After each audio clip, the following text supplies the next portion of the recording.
ரிவேஸில் போவானான்னு கேட்டா அதுக்கு பாருங்க, அந்த மூசா அலைஹிஸ்ஸலாத்துடைய சமுதாயம் சொல்லுது பாருங்க, எப்படி தெரியுமா சொல்லுது? காலு யா மூசா, மூசா நபி வந்து பனி இஸ்ரேலை காப்பாத்தி கூட்டு போறாங்க. அங்க ஒரு கூட்டத்தை பாக்குறாங்க. அந்த கூட்டம் என்ன செய்யுதுன்னா அந்த கற்சிறைகளை எல்லாம் வணங்கிக்கிட்டு இருக்கு. உடனே மூசா நபிட்டு அந்த கூட்டம் கேக்குது, காலு யா மூசா ஈஜியலானா இலாகன், அவர்களுக்கு இருக்கிற மாதிரி கடவுள் எங்களுக்கு கொஞ்சம் தாங்கல அப்படிங்குது. எப்படிப்பட்ட மக்கள் பாருங்க.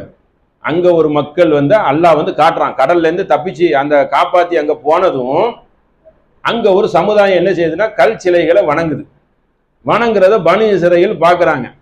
பனி இஸ்ரேலை எப்படிப்பட்ட கஷ்டத்திலிருந்து மூசா நபி காப்பாத்தி இருக்கிறாங்க. பனி இஸ்ரேலுடைய பெண்களை எல்லாம் விட்டுவிடுங்கள், ஆண்களை எல்லாம் வெட்டிடுங்கள், ஃபிரௌனுடைய கட்டளை. பயங்கரமான சோதனை. அவர்களுடைய சோதனை என்ன தெரியுமா? பலா மிர் ரப்பில் அதீம், பலா, அதாவது பயங்கரமான சோதனை. அப்படிப்பட்ட பனி இஸ்ரேல் மக்களுக்கு சோதனையை நாம் கொடுத்தோம். இன்னைக்கு பாலஸ்தீனத்துல மக்கள் பல ஆண்டு காலமா கஷ்டப்படுறாங்களா? ஒரு ஆண்டு 2 ஆண்டு இல்ல. அந்த எல்லாத்துக்கும் சுதந்திரம் கொடுத்தானே, அப்ப இருந்தே அவங்களுக்கு கஷ்டம் தான். கரெக்டா சொல்லணும்னா ஒரு 50 வருஷமா பாடுபடுறாங்க. அப்பப்ப அடிச்சுக்கிட்டே இருக்கான், நிம்மதியே இல்லை, பெரிய சோதனை. ஆனா வெற்றி அவங்களுக்கு இருக்கு. ஒரு மகத்தான வெற்றி எல்லாம் என்ன செய்வான்? கொடுப்பான். இல்லைன்னா மறுமையில வெற்றி அவங்களுக்கு. மூமினை பொறுத்த வரைக்கும் 2 வெற்றி தானே, மறுமையில வெற்றி ஆயிடுவாங்க. அல்ல இம்மையிலையும் கொடுத்துருவான். அவனுக்கு அப்படி கிடையாது. அப்போ பனி இஸ்ரேல் மக்கள் அவ்வளோ சோதனை. சோதனைனா காலங்காலத்துக்கும் பெரிய சோதனைங்கிறான். இந்த மாதிரி 50 வருஷம் பல வருஷமா அவங்க அடிமையா இருக்கிறாங்க. அப்படிப்பட்ட மக்களை மூசா நபி காப்பாற்றி அந்த இடத்துக்கே வாரிசாக்குறான் அல்லாஹ். ஃபிரௌனை அழிச்சு, ஃபிரௌனை மட்டும் அழிக்கல, அவனுடைய படையை எல்லாம் கடல்ல போட்டு அழிக்கிறான். அழிச்சா தான் அல்லாஹ் நினைச்சா அந்த பூமியை பிரட்டி விட்டுறலாம். அல்லாஹ் எதுக்குன்னா அந்த பூமி அந்த ராஜாங்கம் எல்லாத்தையும் இவங்கள்ட்ட கொடுக்கணுங்கிறான். உங்களுக்கு வாரிசாக்கினோம், அதை திட்டம் போட்டு அடிக்கிறான். இவங்களை விரட்டி வர வச்சு மூசா நபி உள்ள போக வச்சு கூட்டத்தை எல்லாம் உள்ள வந்து அழகா உள்ள வச்சு சாப்டர் க்ளோஸ் பண்ணி விட்டுட்டான்.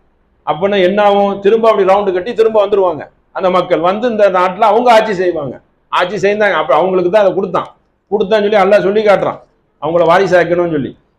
அப்ப இப்படிப்பட்ட ஒரு அற்புதத்தை செய்து காட்டியிருக்கான். அந்த பனி இஸ்ரேல் என்ன செய்யறானுவோ அந்த கூட்டத்துல நிறைய கடவுள் வணங்குறாங்களா, அந்த மாதிரி எனக்கு ஒரு கடவுள் கூடன்னு மூசா நபிட்ட கேட்கிறாங்க. எப்படி அவ எப்படிப்பட்ட அவங்களுக்கு எப்படிப்பட்ட ஒரு செயல் இருக்கும்? கமாலகும் ஆலிகத்துன் கால இன்னக்கும் கௌம் தஜி அலூன், அதாவது கௌமுன் தஜி அலூன், நீங்க எப்படிப்பட்ட சமுதாயமா இருக்கிறீர்கள் என்றால் மடையர்களாகவும் முட்டாள்களாகவும் இருக்கிறீர்கள். இப்பதான் அல்லாஹ் அவங்களை காப்பாத்தி கூட்டு வந்திருக்கான். கற்சிலை எதுக்கு வச்சிருக்கான்னா சோதனைக்கு வச்சிருக்கிறான். உலகம் பூரா அல்லாவை மட்டும் வணங்கணும் இருந்தா வேலையே இல்லையே, தாவாவை